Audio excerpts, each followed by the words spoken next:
ಕರ್ನಾಟಕ ಸಂಪುಟ ಪುನಾರಚನೆ ಕುರಿತು ಮತ್ತು ಮುಖ್ಯಮಂತ್ರಿ ಸ್ಥಾನದ ಬಗ್ಗೆ ಚರ್ಚೆಗಳು ನಡೆಯುತ್ತಿದ್ದು, ಇದು ರಾಜಕೀಯ ವಲಯದಲ್ಲಿ ಬಿಸಿ ಚರ್ಚೆಗೆ ಗ್ರಾಸವಾಗಿದೆ.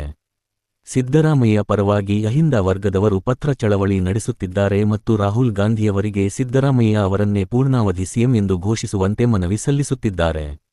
ಮೈಸೂರಿನಲ್ಲಿ ಸಿದ್ದರಾಮಯ್ಯ ಬೆಂಬಲಿಗರ ಸಭೆ ಮುಂದುವರಿದಿದ್ದು, ಅವರ ಪರವಾಗಿ ಬೆಂಬಲ ವ್ಯಕ್ತಪಡಿಸುತ್ತಿದ್ದಾರೆ.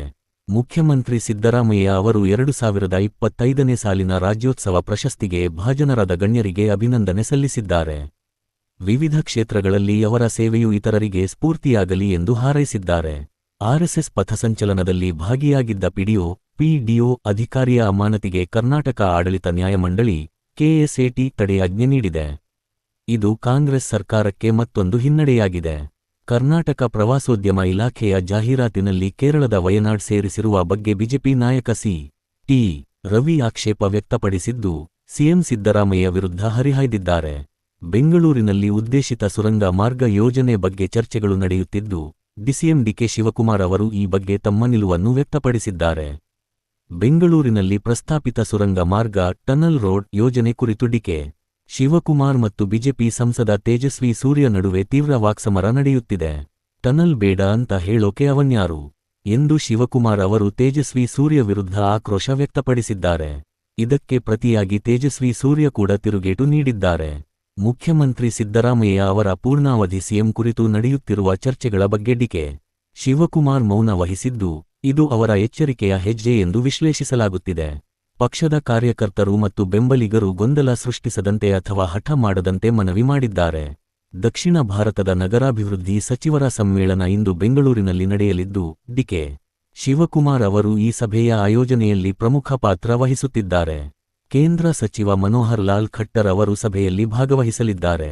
ಮುಖ್ಯಮಂತ್ರಿ ಬದಲಾವಣೆ ಅಥವಾ ನಾಯಕತ್ವದ ಬಿಕ್ಕಟ್ಟಿನ ಬಗ್ಗೆ ಪಕ್ಷದ ಯಾರೂ ತಲೆಕೆಡಿಸಿಕೊಳ್ಳಬಾರದು ಮತ್ತು ಇಂತಹ ಚರ್ಚೆಗಳಿಂದ ದೂರವಿರಬೇಕು ಎಂದು ಡಿಕೆ ಶಿವಕುಮಾರ್ ಪಕ್ಷದ ಮುಖಂಡರಿಗೆ ಸೂಚನೆ ನೀಡಿದ್ದಾರೆ.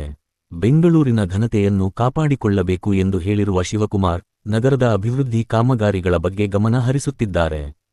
ಕಾನೂನು ಬಾಹಿರ ಬ್ಯಾನರ್ಗಳನ್ನು ತೆರವುಗೊಳಿಸಲು ಅಧಿಕಾರಿಗಳಿಗೆ ಸೂಚನೆ ನೀಡಿದ್ದಾರೆ. ಮುಖ್ಯಮಂತ್ರಿ ಸಿದ್ದರಾಮಯ್ಯ ನೇತೃತ್ವದ ಕಾಂಗ್ರೆಸ್ ಸರ್ಕಾರಕ್ಕೆ ಮಾನ ಮರ್ಯಾದೆ ಇಲ್ಲ, ಅದು ಸಚಿವ ಪ್ರಿಯಾಂಕ ಖರ್ಗೆ ಅವರ ಕೈಗೊಂಬೆಯಾಗಿದೆ ಎಂದು ಯತ್ನಾಳ್ ತೀವ್ರ ವಾಗ್ದಾಳಿ ನಡೆಸಿದ್ದಾರೆ. ಸಿದ್ದರಾಮಯ್ಯ ನಂತರ ಮಲ್ಲಿಕಾರ್ಜುನ ಖರ್ಗೆ ಅವರು ಕರ್ನಾಟಕದ ಮುಂದಿನ ಮುಖ್ಯಮಂತ್ರಿಯಾಗಲಿದ್ದಾರೆ ಎಂದು ಯತ್ನಾಳ್ ಭವಿಷ್ಯ ನುಡಿದಿದ್ದಾರೆ.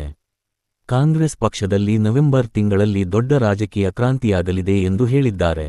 ಕನೇರಿ ಮಠದ ಶ್ರೀಗಳ ವಿರುದ್ಧದ ನಿರ್ಬಂಧಿತ ಆದೇಶವನ್ನು ಹಿಂತೆಗೆದುಕೊಳ್ಳುವಂತೆ ಒತ್ತಾಯಿಸಿರುವ ಹಿಂದೂಪರ ಸಂಘಟನೆಗಳ ಸಭೆಯಲ್ಲಿ ಭಾಗಿಯಾಗಿದ್ದ ಯತ್ನಾಳ್, ಇದು ಇಡೀ ಹಿಂದೂ ಸಮುದಾಯದ ವಿರುದ್ಧದ ಆದೇಶ ಎಂದು ಖಂಡಿಸಿದ್ದಾರೆ. ರಾಜ್ಯ ಬಿಜೆಪಿ ಅಧ್ಯಕ್ಷ ಬಿ.ವೈ. ವಿಜಯೇಂದ್ರ ವಿರುದ್ಧವೂ ಪರೋಕ್ಷವಾಗಿ ಹರಿಹಾಯ್ದಿರುವ ಯತ್ನಾಳ್, ವಿಜಯೇಂದ್ರ ನಾಯಕತ್ವವನ್ನು ಒಪ್ಪಿಕೊಳ್ಳುವುದಿಲ್ಲ ಎಂದಿದ್ದಾರೆ. ಒಂದು ವೇಳೆ ಹೈಕಮಾಂಡ್ ಅವರನ್ನು ಮುಂದುವರಿಸಿದರೆ ತಾನು ಹೊಸದಾಗಿ ಜೆಸಿಬಿ, ಜೆಡಿಎಸ್, ಕಾಂಗ್ರೆಸ್, ಬಿಜೆಪಿ ಪಕ್ಷಗಳಿಂದ ಬಂದವರ ಪಕ್ಷ ಸ್ಥಾಪಿಸುವುದಾಗಿ ಪುನರುಚ್ಚರಿಸಿದ್ದಾರೆ. ರಸ್ತೆಗಳು, ಪಾದಚಾರಿ ಮಾರ್ಗಗಳು ಅಥವಾ ಸರ್ಕಾರಿ ಆವರಣಗಳಲ್ಲಿ ನಮಾಜ್ ಮಾಡುವುದನ್ನು ನಿರ್ಬಂಧಿಸುವಂತೆ ಕೋರಿ ಮುಖ್ಯಮಂತ್ರಿ ಸಿದ್ದರಾಮಯ್ಯ ಅವರಿಗೆ ಪತ್ರ ಬರೆದಿದ್ದಾರೆ. ತಮ್ಮ ಸಹೋದರ ಮತ್ತು ಡಿಸಿಎಂ ಡಿ.ಕೆ. ಶಿವಕುಮಾರ್ ಅವರು ಮುಖ್ಯಮಂತ್ರಿಯಾಗುವ ಕುರಿತು ಕೇಳಿದ ಪ್ರಶ್ನೆಗಳಿಗೆ ಉತ್ತರಿಸಿದ ಡಿ.ಕೆ. ಸುರೇಶ್, ಅಣ್ಣನ ಹಣೆಯಲ್ಲಿ ಬರೆದಿದ್ದರೆ ಸಿಎಂ ಆಗುತ್ತಾರೆ, ಇಲ್ಲದಿದ್ದರೆ ಇಲ್ಲ, ಅದರ ಬಗ್ಗೆ ಯಾಕೆ ತಲೆ ಕೆಡಿಸಿಕೊಳ್ಳಬೇಕು ಎಂದು ಹೇಳಿದ್ದಾರೆ. ಇದು ರಾಜಕೀಯ ವಲಯದಲ್ಲಿ ಕುತೂಹಲ ಮೂಡಿಸಿದೆ.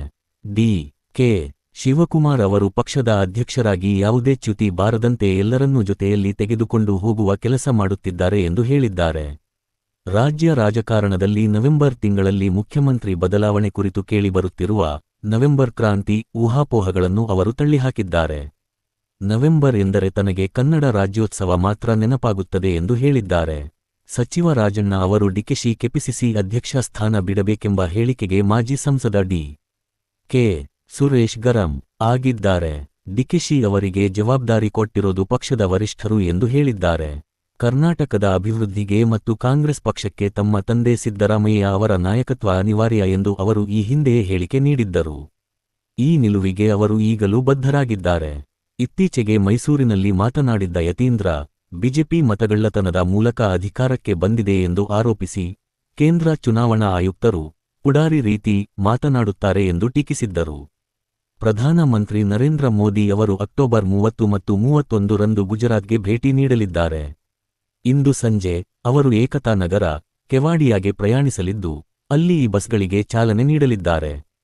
ನಂತರ 1,140 ಕೋಟಿಗೂ ಹೆಚ್ಚು ಮೌಲ್ಯದ ವಿವಿಧ ಮೂಲಸೌಕರ್ಯ ಮತ್ತು ಅಭಿವೃದ್ಧಿ ಯೋಜನೆಗಳಿಗೆ ಶಂಕುಸ್ಥಾಪನೆ ನೆರವೇರಿಸಲಿದ್ದಾರೆ ಮತ್ತು ಉದ್ಘಾಟಿಸಲಿದ್ದಾರೆ. ಬಿಹಾರ ಚುನಾವಣಾ ಪ್ರಚಾರದ ಸಂದರ್ಭದಲ್ಲಿ ಪ್ರಧಾನಿ ಮೋದಿ ಅವರು ಛಾತ್ ಪೂಜೆ ಕುರಿತು ರಾಹುಲ್ ಗಾಂಧಿ ಮತ್ತು ಆರ್.ಜೆ.ಡಿ ಕಾಂಗ್ರೆಸ್ ಮೈತ್ರಿಯ ಹೇಳಿಕೆಗಳಿಗೆ ತಿರುಗೇಟು ನೀಡಿದ್ದಾರೆ. ಛಾತ್ ಪೂಜೆಯನ್ನು ಅವಮಾನಿಸುವುದನ್ನು ಬಿಹಾರದ ಜನರು ಸಹಿಸುವುದಿಲ್ಲ ಎಂದು ಹೇಳಿದ್ದಾರೆ.